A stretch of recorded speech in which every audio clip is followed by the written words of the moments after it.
देखिए, सबसे पहले हुक क्या होता है? हुक हुक क्या होते हैं? केवल और केवल ये फंक्शंस होते हैं, राइट?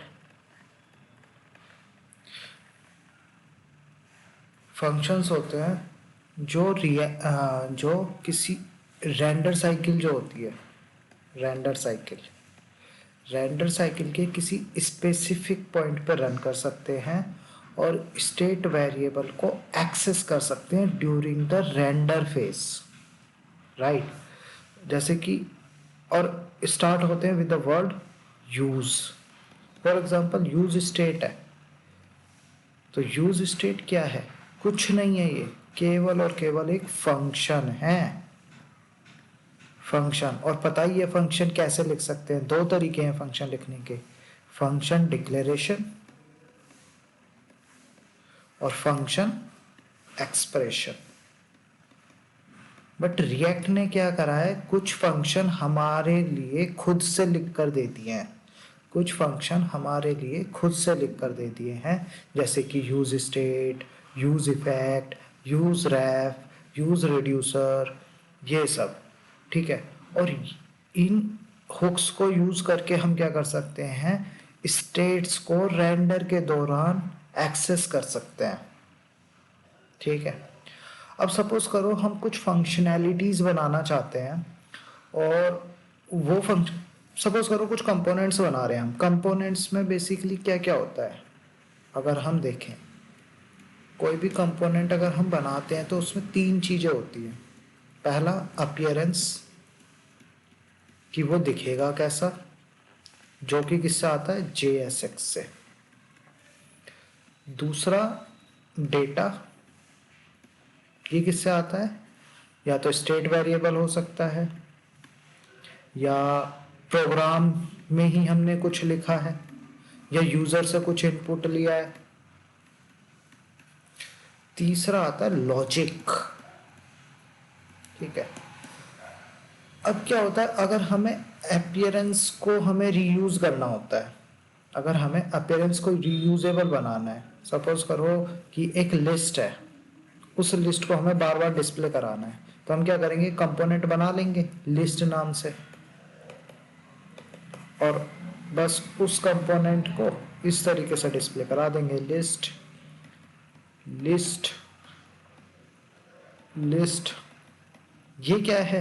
ये हम अपीयरेंस को रीयूज कर रहे हैं। ठीक है, बट अगर हम लॉजिक को रीयूज करना चाहते हैं, लॉजिक, अब लॉजिक भी दो तरीके के हो सकते हैं। एक ऐसा लॉजिक जिसमें स्टेट वेरिएबल हो, स्टेट वेरिएबल की जरूरत हो। एक ऐसा लॉजिक जिसमें स्टेट वेरिएबल नहीं हो। समझ में आया? तो अगर किसी लॉजिक में स्टेट वेरिएबल की जरूरत है तो हम क्या लिखते हैं? Custom hook. Custom hook. और अगर स्टेट वेरिएबल की जरूरत नहीं है तो हम क्या लिखते हैं? फंक्शन। और जहां जरूरत होती है वहां क्या कर लेते हैं? कॉल। तो कस्टम हुक भी तो फंक्शन ही है, बस केवल और केवल इतना सा डिफरेंस है कि इसमें एक रिएक्ट का प्री बिल्ट हुक होगा। प्री बिल्ट मतलब जो पहले से रिएक्ट ने हुक लिखा है ना, वो होगा, और ये स्टार्ट होगा विद द वर्ड यूज। ठीक है, बट ये फंक्शन क्या होगा? नॉर्मल फंक्शन होगा। ये भी तो नॉर्मल फंक्शन ही है, केवल और केवल इसमें एक हुक यूज कर लेते हैं हम, उस हुक को यूज करके अपना हुक बना लेते हैं। समझ में आया? अब इसका लॉजिक देखते हैं। जैसे कि सपोज करो कि हमें एक नाम है, एक नाम है, और इस नाम को कंज्यूम करना है, बहुत जगह कंज्यूम करना है। ठीक है, तो हम क्या करेंगे कि एक फंक्शन है, फंक्शन नेम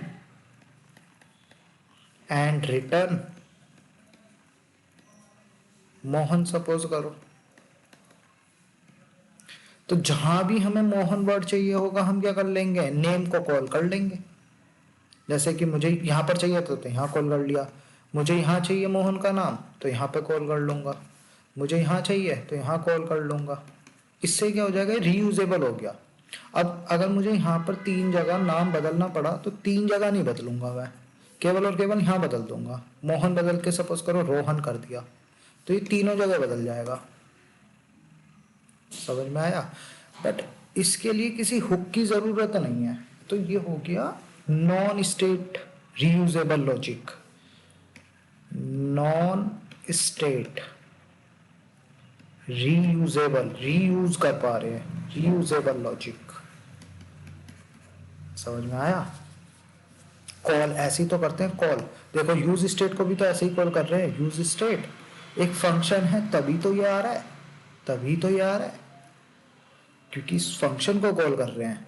और ये यूज स्टेट क्या रिटर्न करता है, एक एरे रिटर्न करता है। और ये क्या रिटर्न कर रहा है, स्ट्रिंग कर रहा है। अरे भाई एरे भी रिटर्न करा सकते थे, ऐसे एरे रिटर्न करा देते, और फिर यहाँ पर हमें क्या करना पड़ता, ऐसे लिखना पड़ता। समझ में आया? हम्म। तो यूज कस्टम हुक किस लिए यूज होता है, अपना खुद का एक लॉजिक बनाने के लिए, अपना खुद का हुक बनाने के लिए। खुद का हुक बनाने के लिए क्या करना है, मतलब एक रिएक्ट का कोई भी हुक यूज कर लो उसके according, and then make it custom hook. और बाद में बनाओ कस्टम हुक जब तुम्हें लगे ना कि ये वाला लॉजिक यार बहुत सारे कंपोनेंट में यूज हो रहा है मेरा, तब बनाना चाहिए कस्टम हुक। ठीक है? एग्जाम्पल के तौर पे हम देखते हैं,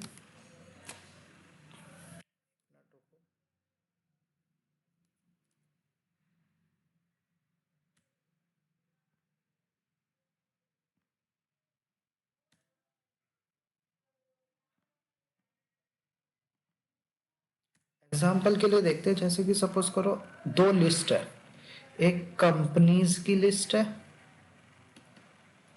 यहाँ पे गूगल, माइक्रोसॉफ्ट, फेसबुक, ठीक है। और यहाँ पर एक बटन है, इस बटन से मैं इस लिस्ट को टॉगल कराना चाहता हूँ कि अगर क्लिक करूँ शो तो ये शो हो जाए, और फिर क्लिक करूँ तो ये बंद हो जाए। और इसी तरीके से एक प्रोडक्ट्स है, प्रोडक्ट्स की लिस्ट है। यहाँ पे आगे सपोज करो लैपटॉप, चेयर, टेबल। और यहाँ पर ये सेम लॉजिक है, इस लिस्ट को मुझे बंद कराना है और शो कराना है। अब देखो ये क्या है, ये तो अपीयरेंस है, तो इसको मैं रीयूज बनाऊंगा किसके जरिए, कंपोनेंट के जरिए। बट ये भी तो रीयूजेबल है। तो क्या बोलते हैं उसको, कि एक मतलब हमें क्या करना चाहिए, कम से कम कोड लिखना होता है ना, कम से कम कोड लिखने के लिए। अब ये चीज अगर एक बार मैंने लिख दी तो इस चीज के लिए लॉजिक में दोबारा क्यों लिखूं? ठीक है? तो इसका अगर मैं एक बार लॉजिक बना लेता हूं तो एक फंक्शन में एक्सट्रैक्ट कर लूंगा, एक फंक्शन में एक्सट्रैक्ट कर लूंगा, और जहां भी ये लॉजिक चाहिएगा वहां पर इस फंक्शन को कॉल कर लूंगा। समझ में आया? तो इसको प्रैक्टिकल देखते हैं। देखो मैंने क्या करा है, हमारा ये एक ऐप कंपोनेंट है और एक कंपोनेंट बनाया है कंपनीज लिस्ट के नाम से। सिंपल यहाँ पे डेटा मैंने ये लिख दिया है और इसको शो करा दिया मैप के थ्रू। और यहाँ पे एक बटन है शो लिस्ट। यहाँ पे हमें फंक्शनैलिटी अभी लेके आनी है कि अगर इस बटन पर क्लिक करें तो ये लिस्ट हाइड हो जाए और फिर से क्लिक करें तो ये शो हो जाए, मतलब टॉगल करना है। इसी तरीके से प्रोडक्ट्स लिस्ट है, यहाँ भी शो लिस्ट है, सेम लॉजिक है। तो सपोज करो हम पहले प्रोडक्ट्स लिस्ट का लॉजिक बनाते हैं, तो कैसे होगा, कैसे होगा, स्टेट वेरिएबल है, इंटरेक्शन से चेंज होगा, इस बटन पे क्लिक करने से चेंज होना चाहिए, चेंज होना चाहिए। तो इसका मतलब स्टेट वेरिएबल है, इसको बंद करवाना है और ऑन कराना है। तो सपोज करो const show comma set show equals to use state. शुरू में क्या है, फॉल्स है, शुरू में क्या है, फॉल्स है। बाद में हम क्या करते हैं, यहाँ पे एक फंक्शन बना लेते हैं, फंक्शन शो हैंडलर। कर देते हैं सेट शो की शो, सिंपल ऐसे कर देते हैं कि अगर फॉल्स है तो ट्रू हो जाए, ट्रू है तो फॉल्स हो जाए। तो बेसिकली ये क्या काम कर रहा होगा कि if false then set to true, if true set to false. यही तो काम कर रहा है ये, ठीक है।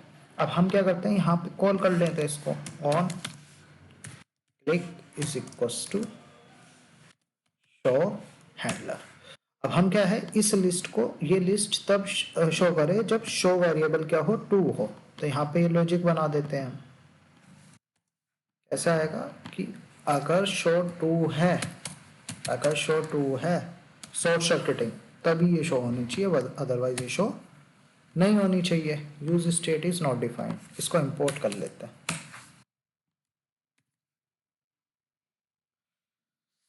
तो देखो इसमें तो अभी हमने हाथ ही नहीं लगाया, तो यहाँ पे लिस्ट हमारी शो नहीं हो रही क्योंकि इनिशियली वैल्यू क्या है, फॉल्स है, राइट। अब अगर मैं इस पर क्लिक करता हूँ तो वैल्यू क्या हो जाएगी, ये शो की ट्रू हो जाएगी और ये लिस्ट शो हो जाएगी। देखो ये हो गई शो। अब इसी तरीके का लॉजिक मैं यहाँ पर चाहता हूँ, तो क्या मैं ये चीज दोबारा से लिखूं? हाँ, और अगर कोई तीसरी लिस्ट होगी तो फिर से दोबारा से लिखूं, चौथी लिस्ट होगी तो फिर दोबारा से लिखूं। तो यहाँ पे देखो ये एक लॉजिक है और इस लॉजिक में एक हुक भी प्रेजेंट है। और अगर हुक भी प्रेजेंट है इस लॉजिक में, तो मैं क्यों ना खुद का अपना एक हुक बना लूं और उस हुक का नाम दे दूं यूज टॉगल, राइट। क्योंकि वरना मुझे यहाँ पर इस कोड को फिर से कॉपी पेस्ट करना पड़ेगा। तो मैं क्यों ना ऐसा करूं कि इस लॉजिक को एक बार लिख लूं और जहां भी जरूरत पड़े वहां इंपोर्ट करके यूज कर लूं, है ना आसान। तो हम क्या करते हैं, एक हुक बनाते हैं और उस हुक का नाम देते हैं यूज टॉगल डॉट जेएस। तो यहाँ पे क्या होगा, क्या बताया था, कस्टम हुक यूज वर्ड से डिफाइन करते हैं, यूज वर्ड आना चाहिए शुरू में, और अपना खुद का नाम दे रहे हैं यूज टॉगल, ठीक है। अब सेम लॉजिक, यही चीज जो है प्रोडक्ट्स लिस्ट, ये सेम लॉजिक यहाँ पर आ जाएगा, सेम लॉजिक। इसको थोड़ी देर के लिए मैं यहाँ से कॉपी कर रहा हूँ, कट नहीं कर रहा, और यहाँ पर मैं क्या कर देता हूँ, इसको पेस्ट कर देता हूँ, ठीक है। अब देखो यहाँ पे ये लॉजिक बन गया, बट इसको कंज्यूम जहाँ भी करूँगा वहाँ पे ये कुछ रिटर्न करेगा तभी तो कंज्यूम होगा।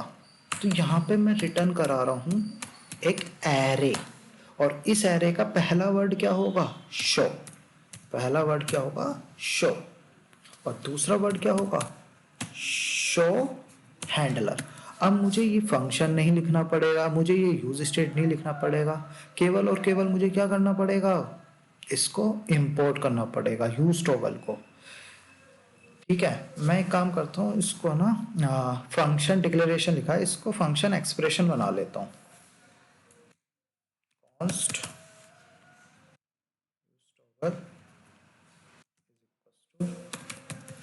फंक्शन ऐसे ही बनेगा, और यहाँ पर इसको क्या कर लेते हैं, एक्सपोर्ट, क्योंकि इंपोर्ट करना, ये नेम्ड वेरिएबल बनाया है मैंने, राइट, कर्ली ब्रेसेस में इंपोर्ट करूंगा।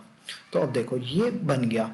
अब मुझे कहीं भी ये वाली फंक्शनैलिटी चाहिए होगी, ये वाली, तो मैं क्या करूंगा, बस इसको इंपोर्ट कर लूंगा यूज टॉगल को और उसको यूज कर लूंगा। देखो अब मैं यहीं पे जाता हूँ, प्रोडक्ट्स लिस्ट में चाहता हूँ, तो मैं ये सब हटाता हूँ, ये पूरा लॉजिक हटाता हूँ, और ये पूरा लॉजिक एक लाइन में आ जाएगा। अब कैसे, I will just import use toggle, और यहाँ पे ये फंक्शन है तो कॉल करूंगा, और ये कॉल करूंगा तो ये क्या करेगा, एक एरे रिटर्न करेगा, this will return an array, returns an array,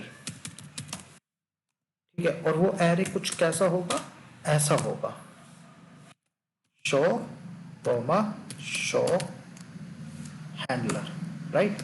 और इसको डी स्ट्रक्चर कर लूंगा, डी स्ट्रक्चर कर लेंगे, यहाँ पे हमने यूज स्टेट इंपोर्ट नहीं करा है,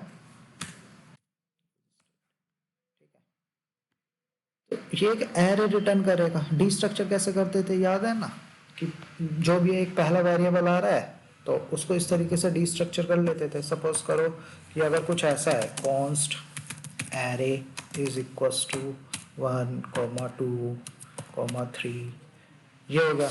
एक तो तरीका ये है कि इनको अलग अलग रिट्रीव करना है। जैसे सपोज करो मुझे पहला 1 चाहिए, तो const A is equals to array of 0, ठीक है। और अगर मुझे दूसरा चाहिए तो const B is equals to array of 1 first position, const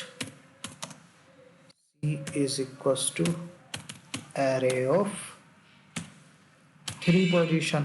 but इसको डी स्ट्रक्चर एक शॉर्ट तरीका था। वो शॉर्ट तरीका क्या था? शॉर्ट तरीका क्या है? Const destructure, destructuring पढ़ा है जावास्क्रिप्ट में। A comma b comma c is equals to array. तो यहाँ पे क्या आ जाएगा?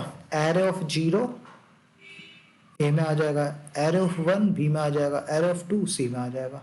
तो इसी तरीके से ये भी एक एरे रिटर्न कर रहा है। कैसे पता एरे रिटर्न कर रहा है? देखो मैं यहाँ पर एरे रिटर्न कर रहा हूँ, ठीक है। तो ये 0 पोजीशन हो गई, ये फर्स्ट पोजीशन हो गई। तो यहाँ पे हम गए, नाम कुछ भी दे सकते हो। मैं शो हैंडलर ही नाम दे रहा हूँ, कुछ भी नाम दे सकते हैं हम, ठीक है। फॉर एग्जाम्पल इसको ना थोड़ा लिस्ट के अकॉर्डिंग बना देते हैं। कैसे? कॉन्स्ट, यह आ गया इज इक्वल्स टू, तो यहाँ पे डी स्ट्रक्चर कर रहा हूँ मैं, वैसे रिटर्न ये कर रहा है, लेकिन इसको स्टोर में करा रहा हूँ किसी भी वेरिएबल ना, वेरिएबल का नाम कुछ भी हो सकता है ना। तो मैं यहाँ पे कर रहा हूँ शो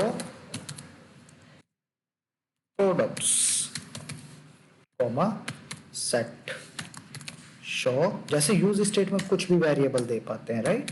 सेट शो प्रोडक्ट्स, खुद का हुक बना लिया अब हमने, ये बन गया, खत्म। यूज स्टेट जैसे बनाया था, अब बस इसको कंज्यूम कर लो। यहाँ पे शो है तो शो की जगह क्या लिख दो? Show products. और शो हैंडलर की जगह क्या लिख दो? Set show products. समझ में आया? इसको हटा देते हैं, कोई ज़रूरत है नहीं इसकी, ये बस समझाया था डी स्ट्रक्चरिंग क्या होती है।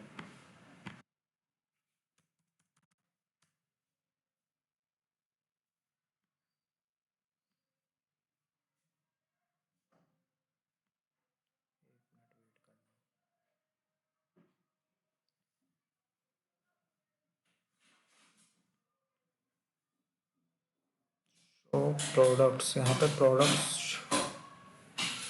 यहाँ पे ये डेटा डॉट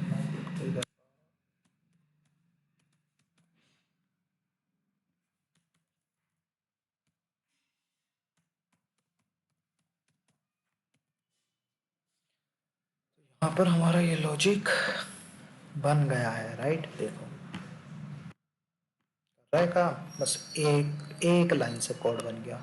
अब इसी तरीके से अगर यहाँ पे चाहिए तो अब हमें केवल क्या करना है? लॉजिक नहीं लिखना, बस इंपोर्ट करना है। क्या क्या इंपोर्ट करना है? यूज टॉगल,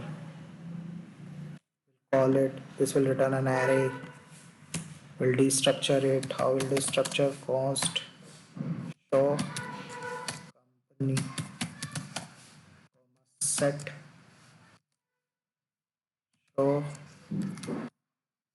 company, क्या करेंगे? click is equals to set show company, पे render logic show company, right. ये देखो, ये देखो ना। तो यहाँ पे क्या है? ये शो कंपनी क्या है? ये एक स्टेट वेरिएबल है। कहाँ से आ रहा है? यूज टॉगल से। और सेट शो हैंडलर हम क्या भेज रहे हैं? ये एक सेटर फंक्शन है, यहाँ पे इसको कॉल कर रहे हैं।